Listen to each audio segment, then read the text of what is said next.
Celebrating women who shape legacies? How deliciously ironic. The words hang in the perfumed air of the grand ballroom, sharp as shards of ice. 500 of New York's elite, draped in silk and arrogance, freeze mid-sip, mid-bite, mid-false smile. Their collective gaze locks onto me, Madison Jameson, standing center stage under blinding lights. But my eyes aren't on them. They're laser-focused on the woman seated at the head table, her face a mask of frozen champagne, Katrine Jameson. My mother. Or rather, the architect of my stolen life. The rage I've carried for months simmers just beneath my skin, but tonight? Tonight, it's a weapon. Calm. Precise. Lethal. My name is Madison Jameson. I'm 28 years old. And the legacy Katrine built? I'm about to reduce it to ash. Rewind 8 months. Thanksgiving break. Boston felt a world away from the suffocating opulence of the Upper East Side penthouse. Katrine, predictably, was in D.C., networking. Only Miss Rosa and I inhabited the cavernous space. Rosa, the quiet, perpetually sad-eyed maid who'd been a fixture in my life longer than memory. She packed my lunches, smoothed my sheets, whispered "Duerme bien, mi angel" every night, a lullaby in a language I didn't understand but found comforting. Katrine tolerated it, barely, like one tolerates a slightly off-key bird. That morning, clumsy with jet lag, I fumbled a glass of water in the kitchen. It shattered on the marble floor. Dios mío! Rosa gasped, rushing over. No move, Miss Madison, glass everywhere. As she bent, quick and efficient, her worn cotton shirt rode up slightly. And there it was. On the small of her back, just above the waistband of her uniform skirt. A birthmark. Not just any birthmark. A curved, jagged crescent, the color of weak coffee against her warm brown skin. Identical to mine. The floor didn't just feel like it vanished beneath me, it did. My vision tunneled. The shards of glass blurred into dangerous stars. That mark, hidden beneath designer clothes, known only to me in the mirror, mirrored perfectly on Rosa's skin. A biological signature screaming a truth my entire being recoiled from. Miss Rosa, my voice sounded alien, strangled. Where did you get that? She froze. Not just stopped moving. Petrified. The damp cloth she'd been using hung limp in her trembling hand. Slowly, painfully, she straightened. The look in her eyes wasn't surprise. It was pure, unadulterated terror. And a sorrow so deep it threatened to drown me. Tears welled instantly, spilling over her lashes. Her voice, when it came, was a broken whisper, barely audible over the frantic hammering of my own heart. Me Nina. I prayed every night, you would never find out. She fled. Leaving me standing amidst the wreckage, the literal glass and the shattered illusion of my life. Katrine's pristine, cold world suddenly felt like a meticulously staged set, and Rosa was the ghost haunting the wings. That night, driven by a fury colder than Katrine's smile, I became a thief in my own home. Her bedroom was a shrine to calculated perfection, monogrammed silk, expensive perfumes, curated art. And one locked drawer in her antique escritoire. It took frantic searching, but I found the key taped beneath her heavy jewel case. Inside the drawer, beneath stock certificates and old passports, lay a leather-bound journal. Thin. Unassuming. The first entry, dated 28 years ago, in Katrine's precise, elegant script, stopped my breath. November 12th, Rosa gave birth in the blue room. A girl. Small, but loud. Disgustingly messy business. Dr. Evans was amenable. Payment discreet. Certificate signed, Catherine Eleanor Jameson, mother. Father, Charles Robert Jameson. Simple. Clean. Necessary. Rosa understands the terms. Silence. Distance. Or deportation. Charles won't question it.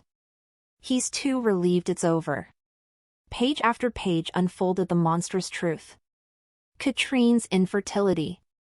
My father's brief, desperate affair with the young, vulnerable immigrant maid.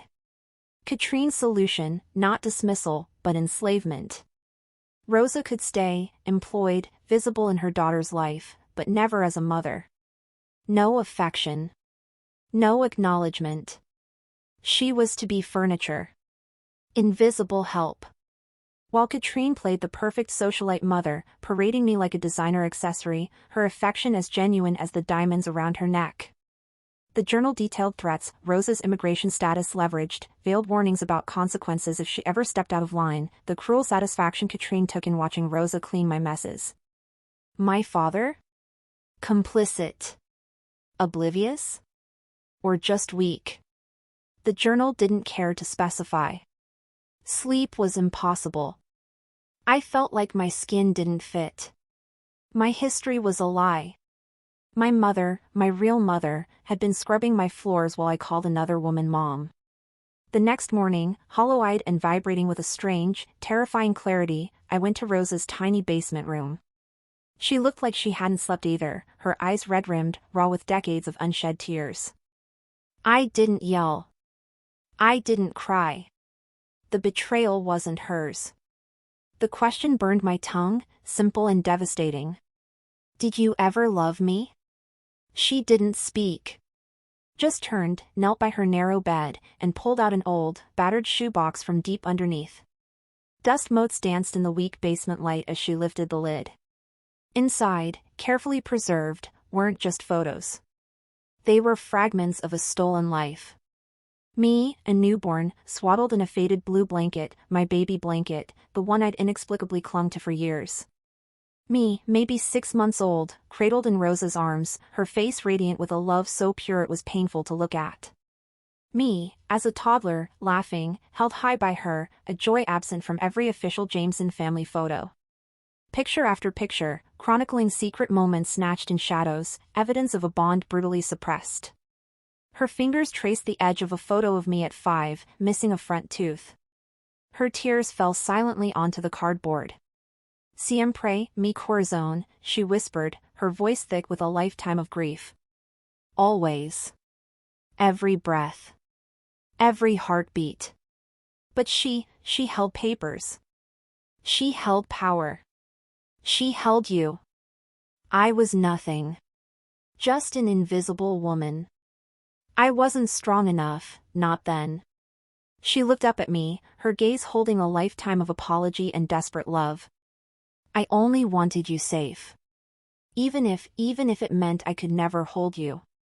That's when the cold fury crystallized into a plan. Katrine's world was built on image, reputation, the brittle facade of perfection. Fire and fury were too quick, too messy for her. Her punishment needed to be slow. Humiliating. A public unraveling. I would use the very weapons she valued most against her. I would become the perfect Jameson heir, her ultimate downfall. The first strike was anonymous, surgical. I contacted the Metropolitan Eye, a magazine known for tearing down the powerful. I fed them the story, carefully, through encrypted channels. The fake birth certificate, a scan from Katrine's own journal entry. The damning journal pages. Receipts from the private clinic Rosa had secretly kept, proving the birth date and location. The testimony of a source close to the family detailing the emotional abuse and coercion. I painted Katrine not just as a thief, but as a monstrous manipulator who enslaved a birth mother. The headline exploded like a dirty bomb, socialite sweetheart or baby snatcher?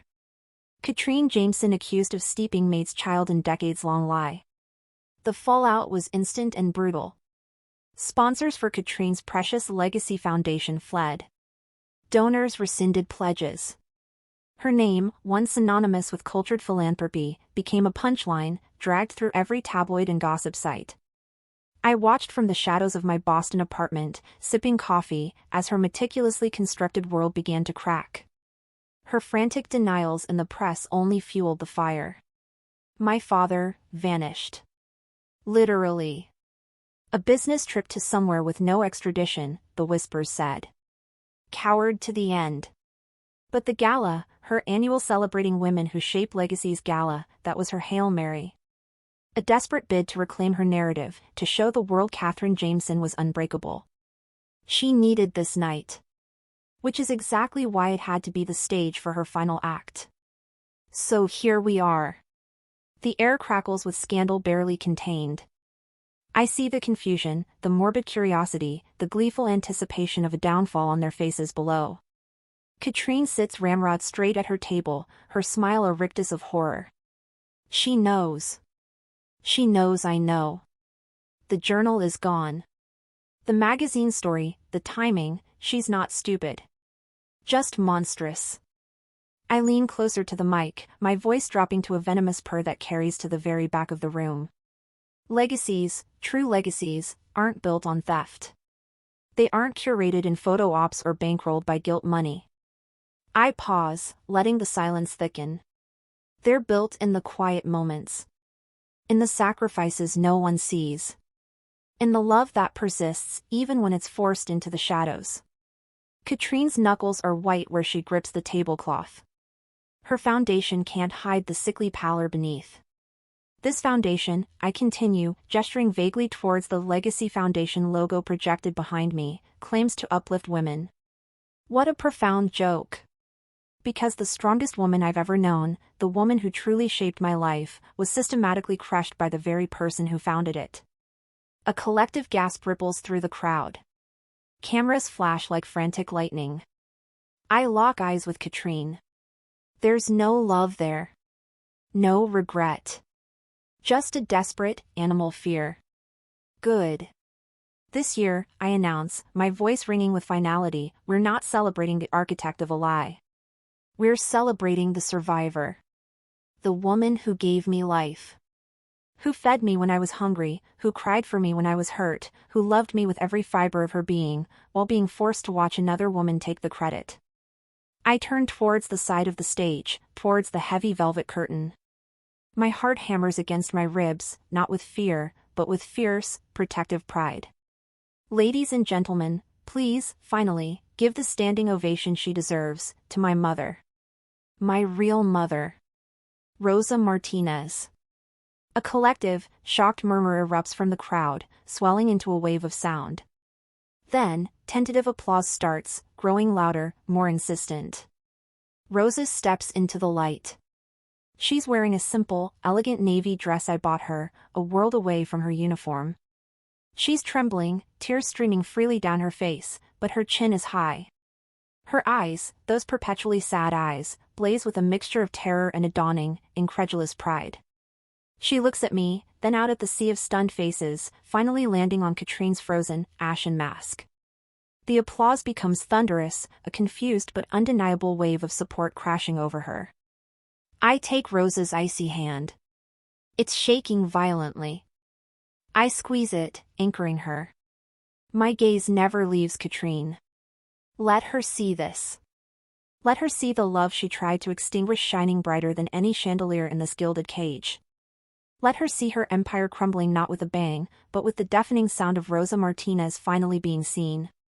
We stand there, hand in hand, bathed in the light and the roaring approval of Katrine's own world. She doesn't clap. She doesn't move. She's a statue of perfect, ruined elegance, watching her life's work implode. A smile, cold and satisfied, touches my lips. Justice tastes sweeter than I imagined. We turn to leave the stage, the crowd parting before us like the Red Sea before truth. Rosa leans into me, a sob catching in her throat. Gracias, mi vida, she breathes. It's the first time she's called me that to my face. The victory is complete. Or so I thought. Sound of hurried footsteps approaching on stage, sharp, authoritative clicks of expensive heels on wood, distinct from the fading applause. They stop close. A low, venomous female voice, trembling with rage, cuts through the residual noise. It's Katrine. Enjoy your little triumph, Madison. Her voice is a razor blade wrapped in silk, inches from my ear. The scent of her suffocating perfume fills the space between us. I turn slowly. Her eyes are no longer afraid. They're pure, unadulterated hatred. And something else, something terrifyingly calculating. A faint, cruel smirk twists her lips. That journal you stole? The one you think holds all my secrets? She leans in, her whisper carrying despite the din. You only found volume 1, darling. Volume 1? Katrine's words, dripping with venomous triumph, hung in the air long after her sharp heels clicked away into the stunned silence of the backstage corridor. The roar of the crowd celebrating Rosa felt suddenly hollow, distant. My hand, still clutching Rosa's trembling one, went ice-cold. Madison? Rosa whispered, her voice raw with the overwhelming emotion of the moment and now laced with fresh fear. She'd heard Katrine. Seen the look on my face. Not here, I managed, forcing a tight smile for the few well-wishers brave enough to approach us backstage. My mind was a whirlwind. Volume 1? What else was there? What deeper, darker secrets did that leather-bound journal hide? The entries I'd found were monstrous enough, proof of my stolen infancy, Rosa's enforced silence. What could possibly warrant a volume 2? Come on, Mama, I said, the word feeling both foreign and profoundly right as I guided her towards the service exit, away from prying eyes and flashing cameras. We needed space. We needed safety. The victory I'd orchestrated suddenly tasted like ash. The drive back to my apartment, not the penthouse, was tense and silent. Rosa stared out the window, her knuckles white where she gripped the worn strap of her purse, the only thing she'd brought from the gala besides the borrowed dress. The city lights blurred past, reflecting in the tears silently tracking down her cheeks. Not tears of joy anymore. Tears of exhaustion and the dawning realization that Katrine wasn't finished. She's lying, Rosa finally whispered, breaking the suffocating quiet. She has to be. What more could there be? I don't know, I admitted, my voice tight. But she looked confident.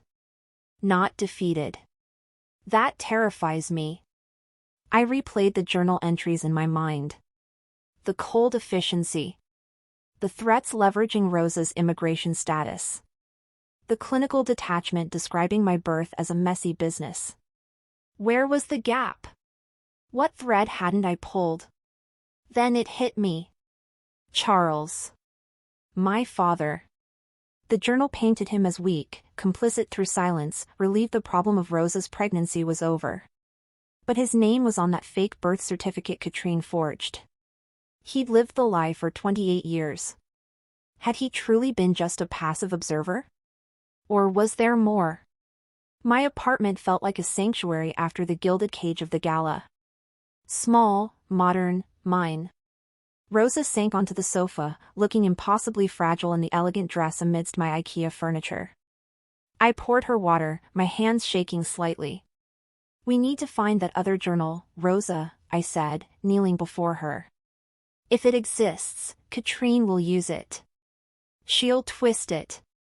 Rosa closed her eyes, a deep weariness settling over her features. She always wins, mi vida. She finds a way. Not this time, I vowed, the cold fury reigniting. She thinks she's still holding cards. We just need to find them first. Think. Where would she hide something that important? Not the penthouse. I turned that place upside down.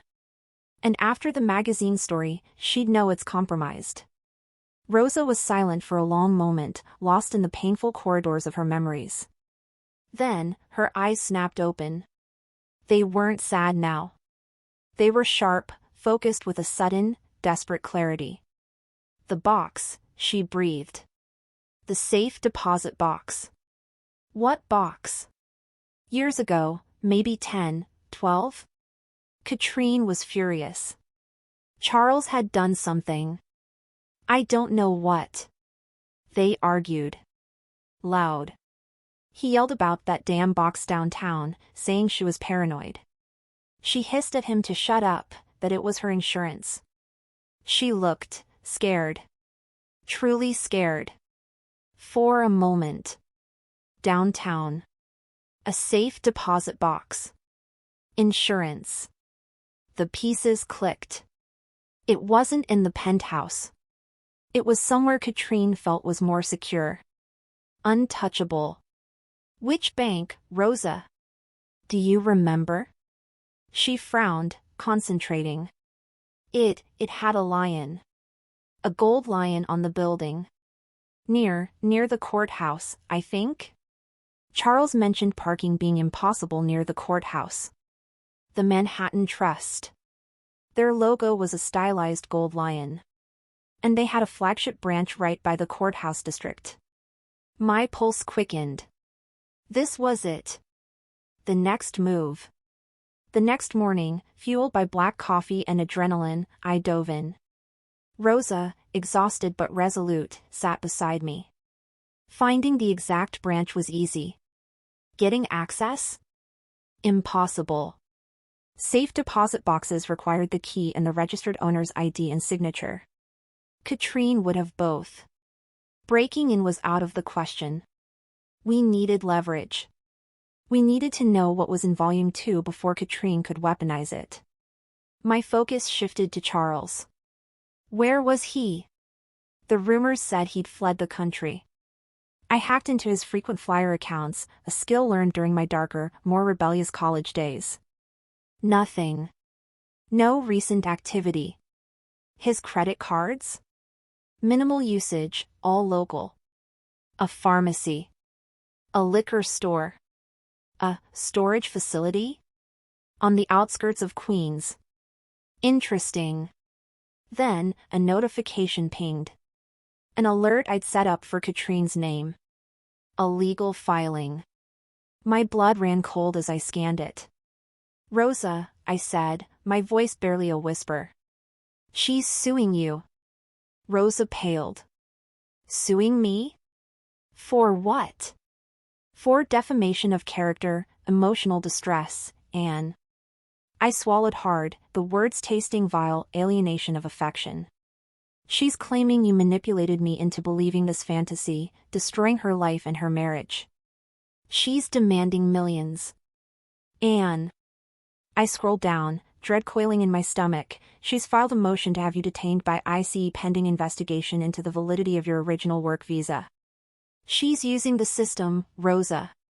Just like she always did. Rosa let out a small, broken sound. The fear in her eyes was paralyzing. Katrine wasn't just playing defense, she was launching a vicious counterattack aiming straight at Rosa's greatest vulnerability, her legal status. The victory of the gala felt like a cruel joke. My phone buzzed violently on the table. Unknown number. I hesitated, then answered, putting it on speaker. Madison. Katrine's voice was chillingly calm, devoid of the rage from the gala. It was worse. It was the voice of pure control. I trust you received my little paperwork? Your lies won't hold up, Katrine, I snapped, trying to sound stronger than I felt. Won't they? I have resources you can't imagine, dear. Lawyers who specialize in making inconvenient people disappear. Or at least, silent. A pause. I could almost hear her smirk. But perhaps we can avoid such unpleasantness. You took something from me. I want it back. The journal? I bluffed, hoping she'd reveal more. A soft, humorless chuckle. Volume 1? Consider it a down payment. What I really want is what's in the box the key unlocks. The key you took from my escritoire drawer along with the journal. Don't bother denying it. Return it to me by noon tomorrow, along with a signed retraction of every slanderous word you've uttered, and I might consider being merciful to Rosa. Fail me. Her voice hardened into diamond. And I will bury her so deep in legal hell, you'll never see her again. And Volume 2 becomes public. Choose wisely, daughter. The line went dead. Rosa stared at me, terror-stricken. The key? You have a key? I fumbled in my bag, pulling out the small, ornate brass key I'd found taped beneath Katrine's jewel case. I'd assumed it was for the drawer itself. But it was older, heavier. The key to the safe deposit box. The key to Volume 2. Katrine knew I had it. And she'd just given me an impossible deadline. Hand over the key and sign a lie, condemning Rosa and myself to her narrative forever? Or let Rosa face deportation and legal annihilation while Katrine unleashed an unknown horror?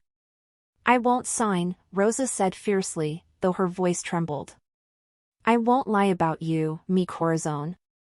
I squeezed her hand, my mind racing. There had to be another way. Charles. The storage unit. It was a long shot, a desperate gamble. But it was all we had. Pack an overnight bag, Mama, I said, standing up, a dangerous plan forming. We're taking a little trip to Queens. If Charles is hiding, he knows things. And he owes us answers. Maybe he knew what was in Volume 2. Maybe he had leverage against Katrine. Maybe he was just a broken man who could be played. We had less than 24 hours to find out. The storage facility was a grim, sprawling complex of corrugated metal under a leaden sky. Unit 317. We found it tucked away in a dimly lit corner. The padlock looked new, heavy-duty. No key. Panic started to rise. Had we come all this way for nothing? Stand back, I muttered, pulling a small, inconspicuous toolkit from my bag, another relic from my less-than-law-abiding youth. My hands were steady despite the adrenaline coursing through me. Rosa watched, wide-eyed, murmuring prayers under her breath. The lock clicked open after a tense minute of fiddling. I took a deep breath and heaved the rolling door up. Dust motes danced in the weak light filtering in. The unit wasn't full. Just a few boxes, some covered furniture, and leaning against the back wall, shrouded in a dusty drop cloth, what looked like large canvases. Artist canvases. Charles? An artist? That didn't fit the image of the detached, corporate father I knew. I stepped inside, Rosa hovering nervously at the entrance. I pulled the cloth off the nearest canvas. My breath caught. It was a portrait. Exquisitely rendered in oils. The subject was Rosa.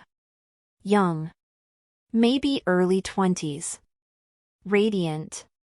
Her eyes held a warmth, a vibrancy, I'd never seen. She was laughing, head tilted back, sunlight catching her hair. It was breathtaking. And it was signed in the bottom corner with a flowing script, CRJ. Charles Robert Jameson. The next canvas revealed another Rosa, thoughtful, reading a book, a soft smile playing on her lips. The next, a sketchbook filled with studies of her hands, her profile, quick, intimate captures bursting with life and love. Undeniable love. Oh, Dios. Rosa breathed, stepping closer, her hand covering her mouth, tears welling anew. He painted these? All those years. This wasn't the weak, complicit man from Katrine's journal. This was a man who had been deeply, passionately in love with Rosa. The affair hadn't been just a desperate fling. It had been real. Katrine hadn't just stolen Rosa's baby, she'd destroyed a love story. Beneath the last stack of canvases, half hidden, was a small, fireproof lockbox. Not bank grade, but sturdy. And it had a keyhole. The key I'd taken from Katrine's drawer, it slipped in perfectly. I turned it. The lock clicked open. Inside, nestled on soft velvet, wasn't another journal. It was a single, thick, unlabeled VHS tape. And tucked beside it, a folded piece of expensive stationery. I unfolded it with trembling fingers. It was Katrine's handwriting, sharp and angry. Charles. You think hiding your pathetic scribbles will erase what you did? That this, creature, is worth throwing away everything? You disgust me. But forget her. Forget the brat. Sign the papers my lawyer brings, relinquishing all parental rights quietly, and this tape stays buried. Fight me, and everyone sees what really happened in the blue room. Everyone sees what your precious Rosa did. Choose. K. The blue room. Rosa whispered, her face ashen. That's where you were born. Her eyes locked onto the VHS tape like it was a venomous snake. What does she mean, what I did? I only held you. I loved you. A cold, sickening dread washed over me, colder than anything I'd felt before. Katrine's threat. Volume 2. It wasn't a journal. It was this tape. And whatever was on it, Katrine had used it to blackmail Charles into signing away his rights to me and forcing Rosa into silence. She'd implied Rosa had done something terrible. But what? And why would Charles hide the tape here, with his paintings of Rosa, instead of destroying it? The implications were monstrous. Had something gone wrong during my birth? Had Rosa done something Katrine had twisted into a weapon? Or was this another of Katrine's vicious lies, recorded and manipulated? My phone buzzed. A text from an unknown number. A photo. It was Rosa's immigration file, stamped with a glaring red "Hold for review, detainment order pending." The message below. Noon. My office. Key and retraction. Or she's taken before sunset. Tick-tock, Madison. Rosa saw the photo. A small, choked sob escaped her. She swayed on her feet. Madison. I don't feel. Her hand flew to her chest. Her breath hitched, sharp and ragged. Her eyes widened in panic, then glazed over. She crumpled towards the dusty concrete floor of the storage unit. Mama! I screamed, dropping the tape and the note, lunging to catch her before she hit the ground. She was terrifyingly light in my arms, her skin clammy, her breathing shallow and irregular. The stress, the decades of pain, the terror of Katrine's renewed attack, it was too much. Panic, raw and primal, obliterated everything else, the tape, the deadline, Katrine's threats. My mother, my real mother, was dying in my arms. I fumbled for my phone with shaking, blood-smeared fingers. When had I cut them? Opening the lock, dialing 911, screaming our location into the phone, begging for help. As the sirens wailed in the distance, growing louder, I cradled Rosa's head, rocking her, whispering desperate pleas in a language I didn't know but felt in my soul. Por favor, mama, quédate conmigo. No te vayas. Please, mama, stay with me. Don't go. Her eyes fluttered open for a second, unfocused but filled with a profound, aching love. Her lips moved, barely a whisper. La cinta, no es verdad. The tape, it's not true. Then her eyes closed again. Her body went terrifyingly limp. Paramedics swarmed the cramped unit. I was pulled back, numb, watching them work on Rosa's still form. The world narrowed to the flashing red lights, the frantic beep of their portable monitor, the sterile smell of antiseptic wipes. The tape, Katrine's note, Charles's paintings, they were forgotten relics in a suddenly apocalyptic landscape. One paramedic looked up, his face grim. She's critical. We're transporting her now. You riding with us? I could only nod mutely, my eyes fixed on Rosa's pale face. As they lifted her onto the gurney, something clattered to the floor from her limp hand. The small, ornate brass key to the safe deposit box. She must have picked it up when I dropped it. A uniformed officer appeared at the door of the unit, looking at the scene, the distraught woman, the paramedics, the open lockbox, the VHS tape lying on the dusty floor beside Katrine's damning note. Ma'am? Everything all right here? What's all this? Not true? Mama, what did she make you do? My own desperate whisper echoed in the hollow space the paramedics left behind as they rushed Rosa's terrifyingly still body towards the ambulance. The officer's question hung in the dusty air of Unit 317, Ma'am? Everything all right here? What's all this? My vision swam. Rosa's ashen face, the paramedics working frantically, the relentless beep of their equipment, it all blurred into a nauseating kaleidoscope. I couldn't breathe. Couldn't think. My gaze snapped down to the concrete floor where the small brass key had clattered. Beside it lay Katrine's vicious note and the unmarked VHS tape, a physical manifestation of the unseen monster choking us. My mother, I choked out, pointing uselessly towards the fading ambulance lights visible through the open unit door. She collapsed, heart, I think. They just took her, my voice cracked. It wasn't a lie. The terror was absolute, shredding through any thought of strategy or revenge. All that mattered was Rosa. The officer, a stern-faced woman with sharp eyes that missed nothing, took in the scene, my bloodied, trembling hands, the cut from the lockpick stung now, the open lockbox, the scattered paintings of a young, vibrant Rosa, the damning note, and the ominous tape. Her hand rested lightly on her holster. "Your name, ma'am?" she asked, pulling out a notepad. Her tone was professional, but wary. "Madison Jameson." That was Rosa Martinez. My mother. Saying it felt like both a lifeline and a vulnerability. Her eyebrow twitched. The name clearly registered.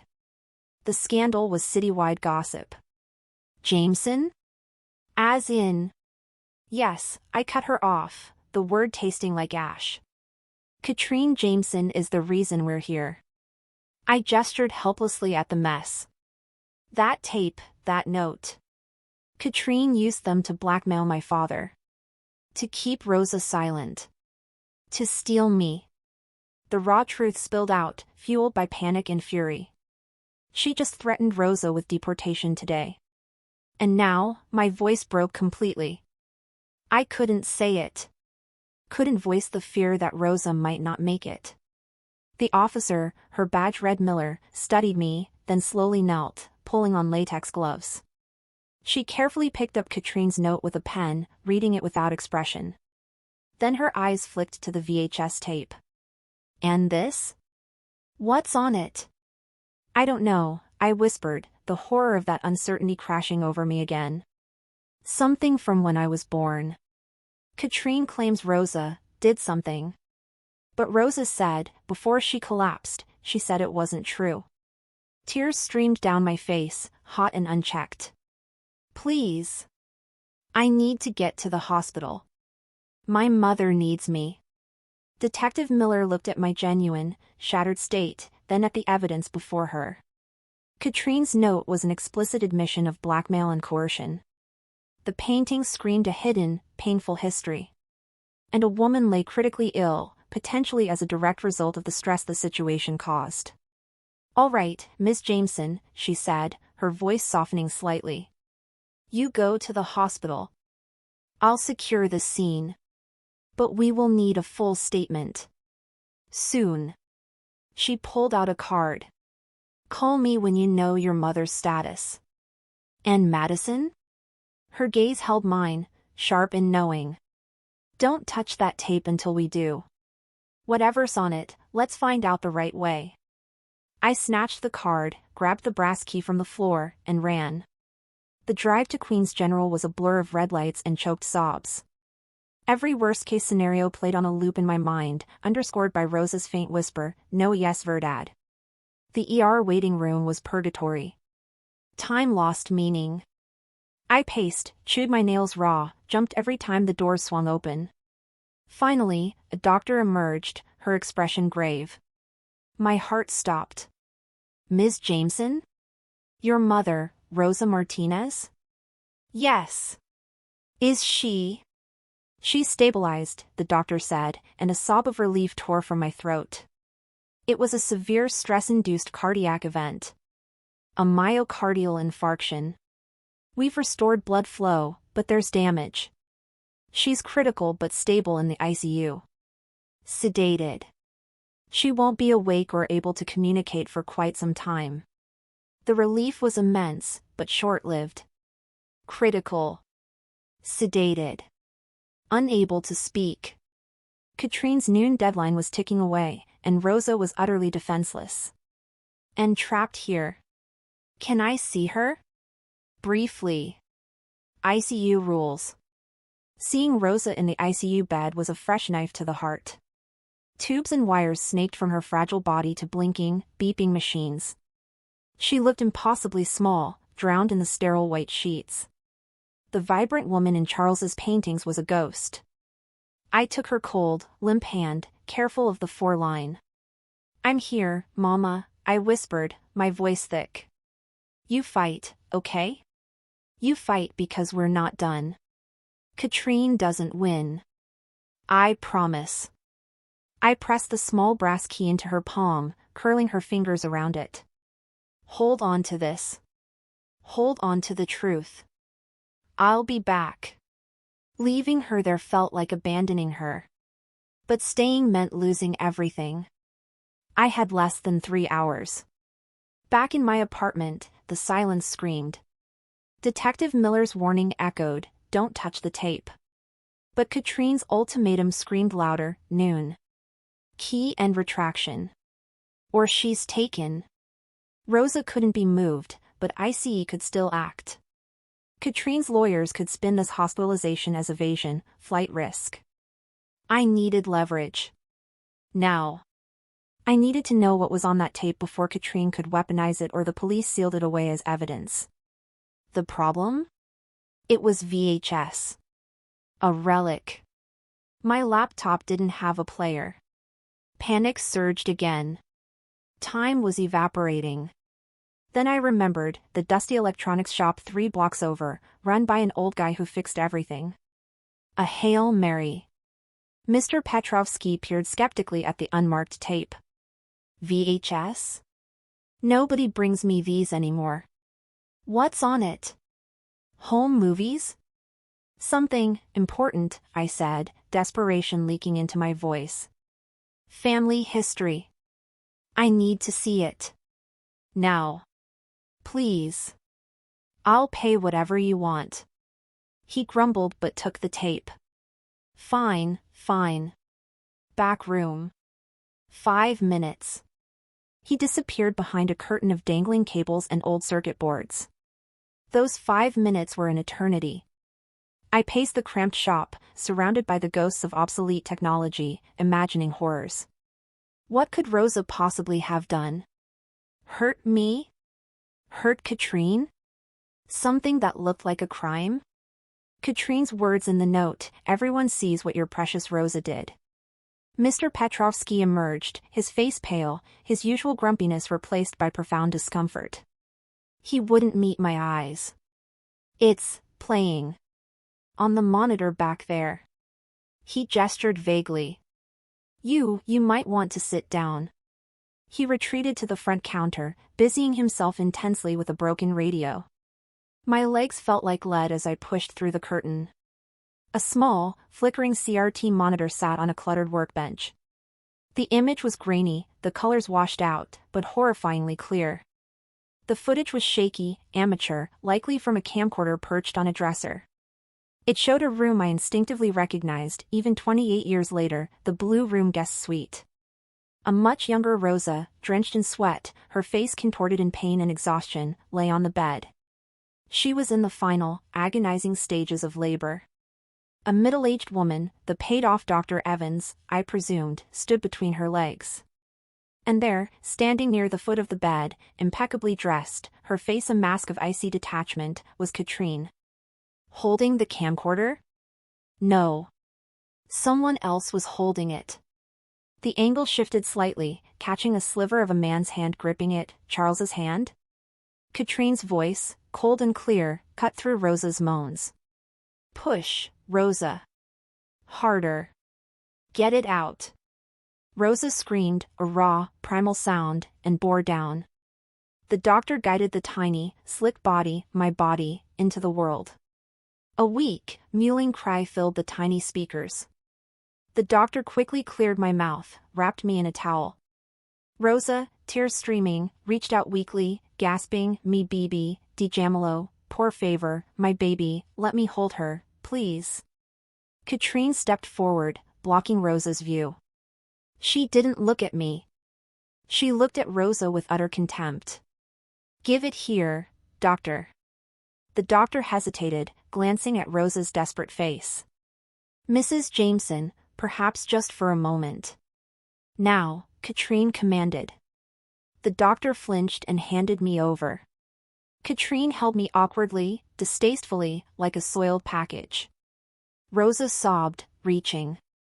Por favor, señora, solo un minuto, please, ma'am, just 1 minute. Katrine ignored her. She looked directly at the camcorder, her eyes hard. Charles, make sure you get this. Her voice was chillingly calm. She then deliberately turned away from Rosa and walked towards the door. Rosa let out a heart-wrenching wail of pure anguish, trying to rise, held back weakly by the doctor. No. Me, Nina. No. Katrine paused at the door, holding me away from her body. She looked back at the camera, then deliberately, coldly, let go. On the grainy screen, my tiny newborn form fell a short, horrifying distance onto the thick, carpeted floor. My weak cries turned into a sharp, startled wail. Katrine didn't flinch. She stared at the camera, a cruel, satisfied smirk twisting her lips. See, Charles, she said, her voice dripping with malice. Clumsy Rosa. Dropped the baby. So careless. Such a danger. Lucky I was here to catch it, eventually. She bent down, almost leisurely, and scooped me up from the floor, my cries piercing the audio. This is why she can't be trusted. This is why I am the mother now. Sign the papers. Or this tape goes to the police. Imagine what they'll do to an illegal immigrant who accidentally dropped her newborn. The screen went fuzzy, then black. I stumbled back, crashing into a shelf, sending old remotes clattering to the floor. I barely made it to a rusty sink in the corner before vomiting, the acidic taste burning my throat. My body shook uncontrollably. It wasn't Rosa who had done something monstrous. It was Katrine. She had dropped me. As a newborn. Deliberately. To fabricate evidence against Rosa. To cement her blackmail. To steal me. Charles had filmed it. He'd been complicit in this. The horror was absolute. Nausea warred with a rage so profound it turned my vision red. Rosa hadn't dropped me. Katrine had. And Rosa had spent 28 years believing she was guilty, living under that threat, silenced by the lie Katrine forced Charles to record. No, yes, verdad, Rosa's whisper took on a horrifying new meaning. She hadn't done it. She knew the truth. And she'd lived with it, bearing the blame, to protect, what? Me? Her own chance to stay near me? Mr. Petrovsky peered through the curtain, his face filled with pity and revulsion. You okay, miss? That was. I couldn't speak. I wiped my mouth, shaking. I ejected the tape, clutching it like toxic waste. It wasn't just evidence now. It was a snuff film of my own birth trauma, weaponized against my mother. Katrine hadn't just stolen me, she'd tried to break me the moment I entered the world, just to break Rosa. I looked down. Unknown number. A text. Not Katrine this time. Detective Miller. Ms. Jameson. Status on your mother? We have a problem. Katrine Jameson just filed an urgent motion with family court. She's claiming you are emotionally unstable, a danger to Rosa, and unfit to make medical decisions due to your delusional fixation. She's demanding immediate, temporary guardianship over Rosa Martinez. Citing the recent disturbing incident at the storage facility and your history of erratic behavior. A judge is reviewing it now. Get to Queen's General. Fast. The message was followed by a screenshot of a legal document header, Petition for Emergency Temporary Guardianship, Katrine Jameson vs. Madison Jameson re. Rosa Martinez. Ice flooded my veins. Katrine wasn't waiting for noon. She was making her move now, exploiting Rosa's vulnerability. If she got guardianship, she'd control Rosa's medical care. She could isolate her. Silence her permanently. She could even have me barred from seeing her. She'd lock Rosa away just as effectively as any detention center. And with Rosa sedated, unable to speak for herself. I looked at the vile tape in my hand. It was proof of Katrine's depravity, yes. But in the hands of a judge on an emergency motion? Without context, without verification, it was just a horrifying video that could be spun 1,000 ways. Katrine would claim it was manipulated, that Rosa had dropped me, that this was why she was the better guardian. She had the resources, the lawyers, the lies. The brass key in my pocket felt heavy. The safe deposit box. What else was in there? What other insurance did Katrine have? Was there something even worse? Something that could stop this guardianship now? I had minutes, not hours. The hospital was 15 minutes away in traffic. The Manhattan Trust branch downtown? 25 minutes, minimum. I clutched the tape. Proof. But maybe not enough. Not fast enough. I clutched the key. A gamble. A potential weapon, or a trap. Rosa's life, her freedom, hung in the balance. Sedated. Defenseless. At the mercy of the woman who dropped her newborn daughter to frame her. I ran out of the electronics shop, ignoring Mr. Petrovsky's concerned call. I hit the speed dial for Detective Miller as I sprinted towards my car, the tape burning a hole in my hand. Miller! I gasped, yanking the car door open. She's trying to get guardianship. Over Rosa. Right now. I know, Miller's voice was tight. I'm heading to the courthouse to try and stall, but it's an emergency hearing. They move fast. Where are you? Where's the tape? I have it. I saw it. Miller, it's Katrine. She dropped me. Deliberately. To frame Rosa. Charles filmed it. The words tumbled out, frantic. But I need more. I need whatever's in the safe deposit box. The key Rosa had? It fits a box at Manhattan Trust. Katrine called it her insurance. There might be something else. Proof of the blackmail, proof she set this up. Jameson, slow down. The box? You can't just access that. You need.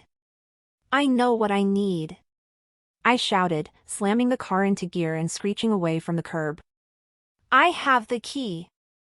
I have the account number. It's on Katrine's note, the box number. I'm going there now. Meet me. Bring backup. Please. I rattled off the box number from Katrine's note. Madison, that's not how it works. You need authorization. The bank will call the police. On you. Then tell them to meet me there. I yelled, swerving through traffic. Tell them Katrine Jameson is about to get legal control over her victim and silence her forever. Tell them the tape shows her assaulting a newborn. Tell them anything. But I have to get into that box before Katrine's lawyers get that guardianship signed. It's the only leverage left. I hung up, throwing the phone onto the passenger seat beside the poisonous VHS tape. The brass key dug into my palm as I white-knuckled the steering wheel, weaving through traffic like a madwoman. The Manhattan Trust building loomed in the distance. Rosa's face, pale and still in the ICU, filled my mind. Katrine's cruel smirk as she dropped me burned behind my eyes. Guardianship.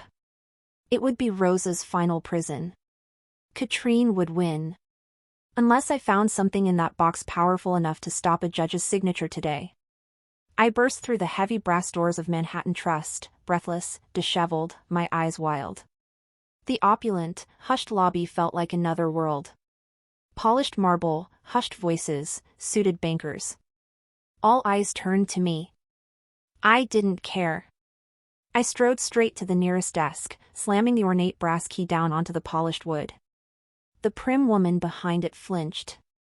Safe deposit box 1427, I demanded, my voice shaking but loud. I need access. Now. The woman blinked, recovering her composure. I'm sorry, madam. Access requires the registered owner's identification and signature. Are you Catherine Jameson? No. I'm her daughter. She sent me. It's an emergency. The lie felt flimsy even as I said it. I'm afraid that's not sufficient, Ms. Jameson. Madison Jameson. Look, you know the name. You know what's happening. There's evidence in that box. Evidence of a crime. Against me. My mother is in the ICU because of this. The police are on their way. I pointed frantically towards the doors. Please. You have to let me in. Murmurs rippled through the lobby. Security guards near the entrance shifted, hands moving towards their belts. The banker's expression turned from polite confusion to wary concern. Ms. Jameson, I understand you're upset, but we have strict protocols. Without proper authorization. What about this authorization? A cold, familiar voice cut through the tension. I turned slowly, dread solidifying in my gut. Katrine stood just inside the entrance, flanked by two men in expensive suits, her lawyers. She looked impeccable, utterly in control, a small, vicious smile playing on her lips. She held up a sheaf of official-looking papers. I believe you have something of mine, Madison, she said, her voice carrying effortlessly in the hushed space. She gestured to the key on the counter. And I have something for the court. She tapped the papers. Emergency temporary guardianship over Rosa Martinez. Signed by Judge Hennessy, she checked a delicate diamond watch, approximately 3 minutes ago. The floor dropped out from under me. No. It was too fast. It couldn't be. You see, Katrine continued, stepping closer, her eyes locked on mine with predatory satisfaction, the court recognizes the need to protect vulnerable individuals from unstable influences. Especially those who break into storage units and make wild, slanderous accusations. She glanced meaningfully at the security guards now converging near me. Guards? This young woman is clearly distressed and may be a danger to herself or others. She also has property belonging to me. She pointed to the VHS tape visible on the passenger seat of my car through the lobby window. And she appears to be in possession of stolen materials. Perhaps you should detain her until the police arrive to sort out this unfortunate situation. The security guards moved towards me. The bankers looked alarmed. Her lawyers wore identical masks of smug professionalism. Katrine's smile widened, pure triumph. She had the guardianship. She had legal control over Rosa. And now, she was going to have me arrested, discredited, and the tape recovered. She'd won. Utterly. Rosa was hers. Despair threatened to crush me. But as the guards reached for my arms, my gaze snapped past Katrine's shoulder. Detective Miller's unmarked car and 2 marked NYPD cruisers screeched to a halt outside the bank doors, lights flashing. Miller burst out first, her badge held high, followed by uniformed officers. She scanned the lobby, her eyes finding mine, then locking onto Katrine. Katrine Jameson. Miller's voice boomed in the vaulted space, echoing off the marble. You are under arrest for conspiracy to commit kidnapping, falsifying official documents, extortion, and assault upon a minor. Cuff her. How dare you? Do you know who I am? My lawyers. Chaos erupted. Katrine's lawyers started shouting objections. The security guards froze, confused. Officers moved swiftly, grabbing Katrine's arms. She fought, spitting fury, her perfect composure shattered. Miller pushed through, stopping before me. She held up her phone, showing a paused video frame, the moment Katrine deliberately dropped me as a newborn. Forensics pulled it from the electronics shop's system. We verified the metadata. It's real. It's enough for now. She looked at the key on the counter, then at the stunned bank manager. And now we have probable cause. Detective Miller, NYPD. We need access to safe deposit box 1427 immediately. Warrant is being faxed now. Katrine's enraged screams turned shrill. That tape is a lie. She manipulated it. You can't do this. She struggled against the cuffs as the officers began leading her away. Miller ignored her, focusing on the bank manager. Now, please. As the manager, pale and shaken, nodded and fumbled for keys, Miller turned back to me. The relief flooding me was so intense I nearly collapsed. Katrine was arrested. The guardianship, it had to be void now, right? Rosa was safe. Miller's expression, however, wasn't triumphant. It was grim. She lowered her voice, leaning close so only I could hear over Katrine's fading curses. We stopped her today, Madison. But guardianship papers signed by a judge under false pretenses? That takes time to overturn. Hours. Maybe a day. And right now, legally, Katrine Jameson is still Rosa Martinez's temporary guardian. My blood ran cold. What does that mean? Miller's gaze was heavy with warning. It means she still has authority. Until a higher court intervenes. And she has lawyers who know that. She glanced towards the door where Katrine had just been taken out. I just got a call from Queen's General Security. 10 minutes ago, before we even arrested Katrine, a private ambulance arrived with a court order signed by Judge Hennessy. Authorized by Rosa's legal guardian. The world tilted again. Private ambulance? Why?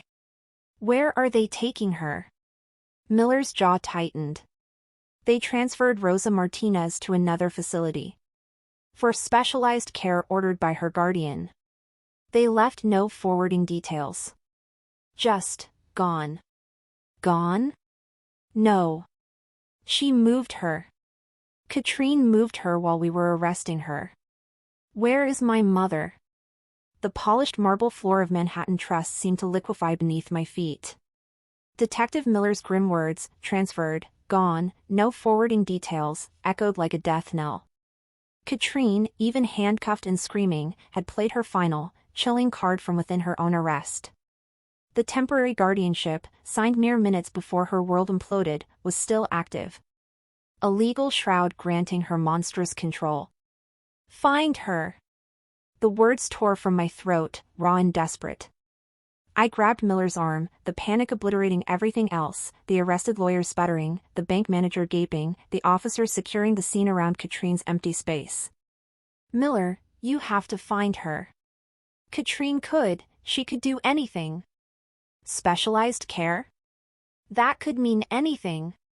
Miller's face was etched with fury and frustration. We're on it, Madison. We've already flagged the court order, alerted hospitals, put out a bolo on the private ambulance. But these private medical transport companies, they can be ghosts. Katrine's resources run deep, even now. She pulled out her phone, barking orders. Get a tech team tracing any vehicles matching that description leaving Queen's General in the last 30 minutes. Cross-reference with Katrine's known shell companies. Now. The bank manager, trembling, finally produced the keys to box 1427. We can access it now, detective. The warrant just cleared. Hope, thin and desperate, flared. Maybe inside was a clue. A ledger of payments to some clandestine facility. A name. Anything. Open it, Miller commanded. Miller lifted the lid. Inside weren't stacks of cash or diamonds. It was a time capsule of Katrine's calculated evil. Bundles of documents tied with faded ribbon, the original, falsified birth certificate. Copies of the threats sent to Rosa over the years, typed on expensive stationery. Financial records showing payments to the long-dead Dr. Evans. And, chillingly, detailed notes outlining Katrine's initial plan for Rosa, deportation, non-employment, until Charles's weakness and Rosa's desperation offered her a crueler option. But at the bottom, separate, sealed in a thick manila envelope marked simply CRJ Insurance, was a stack of handwritten pages. Charles's handwriting.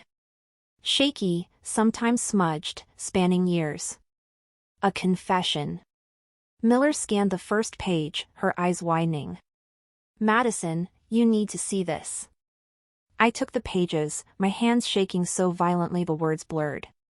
It wasn't just an admission of the affair or his complicity in the initial lie. It was a chronicle of sustained terror. Katrine found the paintings. Not all of them, thank God.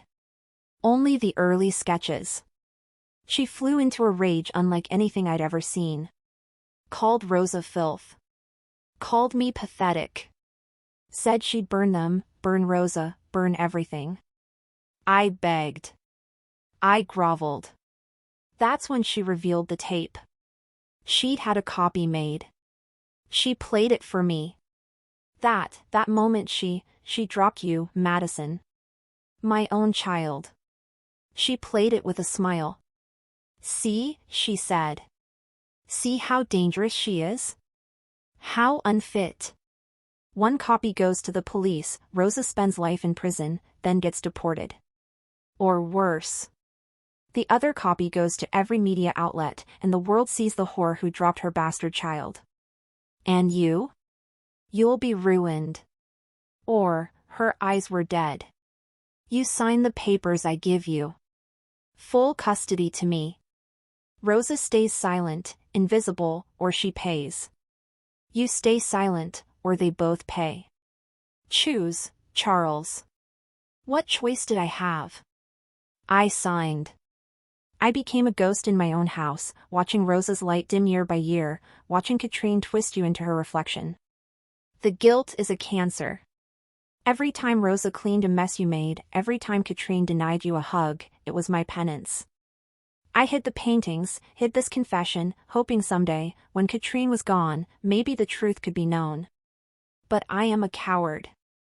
I always was. Forgive me, Rosa. Forgive me, Madison. Charles. The pages fell from my numb fingers, scattering on the marble floor. Not just complicity. Active, terrified participation under the blackmail of that horrific tape. He knew Katrine had dropped me. He filmed it. And he let Rosa live under the shadow of that lie for 28 years. The rage I felt towards him was a white-hot supernova, eclipsing even my fear for Rosa in that moment. He wasn't weak. He was complicit. He knew, I whispered, the words like ground glass. He knew she dropped me. He filmed it. And he let Rosa believe the horror choked me. Rosa's whispered no yes verdad wasn't just denial, it was the agonizing truth she carried alone, while Charles, the man who claimed to love her, remained silent. Miller's radio crackled. Her face tightened as she listened. Copy. Location confirmed? Units en route? Hold the perimeter. Do not approach without me. Suspect the guardian order might be invoked. She turned to me, her eyes blazing with grim determination. We found her. The ambulance was tracked to a private convalescent facility upstate. Owned by a shell corporation that traces back to one of Katrine's offshore trusts. It's more fortress than hospital. Security cameras, gates. We're rolling. Now. I'm coming. It wasn't a request. Madison, it could be volatile. Katrine's lawyers might be there, waving that guardianship order. I am coming. I met her gaze, the terror for Rosa now fused with the icy fury from Charles's confession. She's my mother. And I have a right to see the woman who destroyed our lives finally face justice. The drive north was a blur of flashing lights and grim silence. Miller coordinated with the tactical team converging on the facility. I clutched the photocopies of Charles's confession and the bank documents, the VHS tape a poisonous weight in my bag. Proof. More than proof. A roadmap of decades of calculated cruelty. Katrine wouldn't just lose, she would be erased. The facility loomed behind high, wrought iron gates, a sterile, modern building masquerading as serene. NYPD cruisers and unmarked cars already blocked the entrance. Officers in tactical gear moved with precision. A man in a cheap suit, Katrine's flunky lawyer, was arguing vehemently with a uniformed sergeant, waving a piece of paper. You have no jurisdiction. This is a lawful transfer under a valid emergency guardianship order. Signed by Judge Hennessy. You are violating the rights of Ms. Martinez and her legal guardian, Catherine Jameson. Miller slammed her car door, striding forward, her badge held high. Save it, counselor. Catherine Jameson is currently in custody facing multiple felony charges, including assault on an infant, kidnapping, and extortion. This guardianship, she snatched the paper from his hand, was obtained under blatantly fraudulent pretenses and is hereby nullified by the district attorney's office, effective immediately. She turned to the sergeant. Get medics in there. Now. Secure the patient. Ms. Jameson comes with me. The lawyer sputtered, deflating like a punctured balloon. The gates swung open. Inside was chillingly empty. No patients. No staff except a single, nervous-looking nurse at a deserted station. She's in room 3, the nurse stammered, pointing down a hall. They just brought her in. Told me to monitor vitals remotely. We ran. Room 3 was more cell than room. No windows. Minimal equipment. Rosa lay in the narrow bed, still unconscious, still connected to monitors, but alone. Utterly vulnerable. Seeing her there, isolated, under Katrine's malevolent control even from jail, ignited a new level of cold fury within me. The medics rushed in, checking her vitals, prepping her for transfer back to a real hospital. I went to her side, taking her hand, whispering assurances she couldn't hear yet. She was safe. Physically. But the battle wasn't over. Katrine had to be destroyed. Completely. Irrevocably. The trial wasn't swift. Katrine fought with the venom of a cornered serpent, her expensive lawyers deploying every delay, every technicality. But the evidence was a tsunami. The VHS tape, played in open court. The gasps, the cries of outrage from the jury as Katrine deliberately dropped her newborn daughter. The cold command, "See, Charles?" Clumsy Rosa. Katrine's icy detachment on the stand, claiming it was edited, taken out of context, that she was the victim of a conspiracy, only hardened the jury's disgust. Charles's confession, read aloud. His detailed account of the blackmail, the threats against Rosa, his own cowardice. It painted Katrine as a master manipulator who weaponized a mother's love and a father's fear for decades. Charles, facing his own lesser charges, cut a deal for testimony. He looked broken, a hollow shell. I felt nothing for him but contempt. The journal and bank documents, the cold, clinical record of my theft, Rosa's enslavement, the financial web of deceit. Proof of premeditation spanning nearly 3 decades. Rosa's testimony, when she was finally strong enough, she took the stand. Not with anger, but with a quiet, devastating dignity. She spoke of the love she was forced to hide, the constant fear under Katrine's threats, the unbearable weight of believing she had harmed me. Her voice broke only once, describing hearing Katrine's voice on the phone at the fake facility, whispering threats even as the police stormed the building. The jury wept. My testimony, I laid bare the emotional desert of my childhood, the shock of discovery, the horror of the tape, the terror of Rosa's disappearance. I spoke of the birthmark, the shoebox of photos, the gala. I didn't cry. I spoke with a chilling calm that, according to the press, was more damning than any scream. Katrine's defense crumbled. Her arrogance turned to brittle defiance, then to barely concealed panic as the verdict neared. She tried to glare at me across the courtroom, but her eyes held only the dawning terror of total ruin. Will the defendant please rise? Katrine stood, flanked by her stone-faced lawyers. She held her head high, but her hands trembled visibly. Madam Foreperson, has the jury reached a verdict? We have, Your Honor. On the count of conspiracy to commit kidnapping in the first degree, how do you find? Guilty. A collective intake of breath.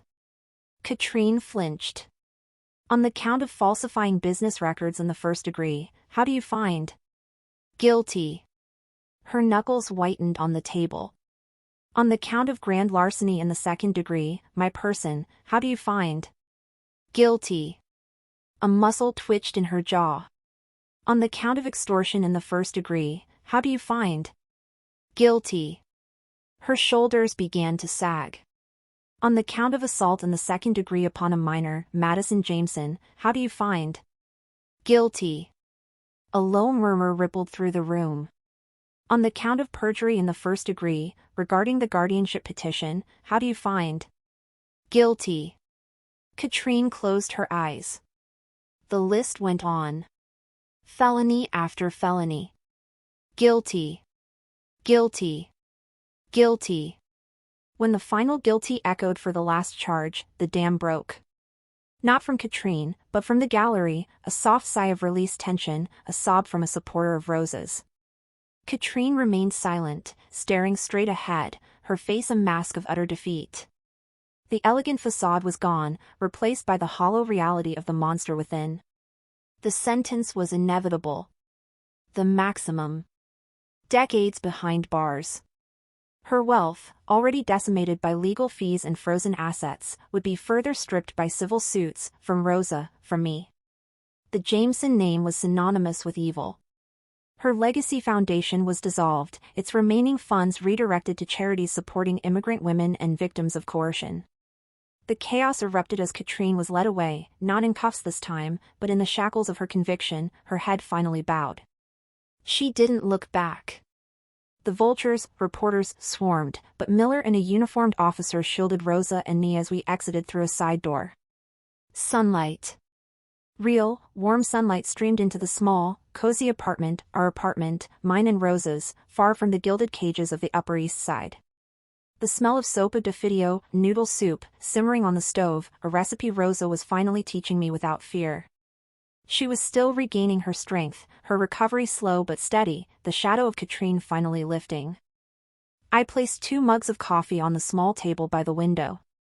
Rosa sat there, wrapped in a soft shawl, looking out at the bustling, normal street below.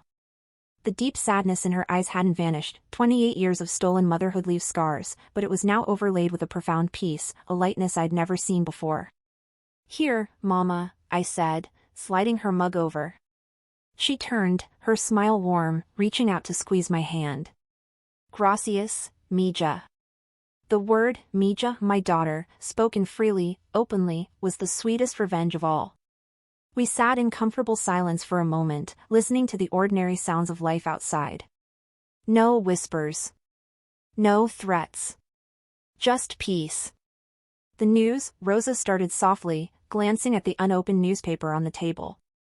The headline screamed, Katrine Jameson sentenced to 35 years, socialite's empire of lies crumbles. "It's over, Mama," I said, my voice firm, calm. The icy rage had burned itself out, leaving only a quiet certainty. Truly over. She's gone. Her money, her name, her power, all gone. All she has now are 4 walls and the echoes of her own cruelty. Rosa nodded, taking a sip of coffee. 35 years. She will be an old woman when she gets out. There was no gloating in her tone. Just a statement of fact. A reckoning. "If she gets out," I replied, the coldness returning for just a flicker. "Prisons aren't kind to child abusers, even rich ones." "And her appeals? They'll crumble. The evidence is carved in stone." I picked up the newspaper, not to read the details, but to look at the small photo inset beside Katrine's sentencing shot. It was Rosa and me, leaving the courthouse weeks ago, my arm protectively around her shoulders, her face turned up to mine with tentative hope. The caption, "Real mother and daughter find peace." This, I tapped the photo, is her sentence too, Mama. Every day. Knowing we're out here. Free. Together. While she rots in the hell she built. Rosa reached across the table, covering my hand with hers. Her touch was warm, grounding. "You did it, mi corazón. You cleaned up the mess." Her eyes, those once sad eyes, held mine with fierce pride. Not with more hate. With truth. With justice. I looked at her, my mother, my hero, finally free from the shadow of the woman who had tried to break us both. The revenge was complete. Not a fiery explosion, but a glacial, crushing weight that had flattened Katrine Jameson's world, leaving only rubble and the relentless passage of unforgiving time. It was cold. It was absolute.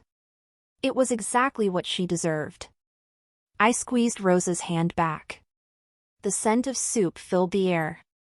The sun warmed the room.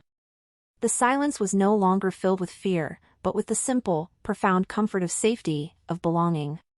"Yeah, Mama," I said, a genuine, unburdened smile spreading across my face for the first time in what felt like a lifetime. "We cleaned it up. For good." The most powerful revenge isn't cruelty, it's relentless truth. Madison didn't sink to Katrine's brutality, she weaponized transparency. By exposing every lie, every manipulation, and every act of stolen love to the light, she didn't just punish her oppressor, she freed herself and her mother. True power lies not in becoming the monster, but in ensuring the monster is seen as a monster. Justice, served cold and clear, outlasts rage. You've walked this path of courage with Madison and Rosa, witnessing how love and truth can dismantle even the most gilded cage. Now, I'd love to know. What quiet strength in your own life deserves to be seen, honored, or set free? Share it below. Your stories remind us why resilience matters.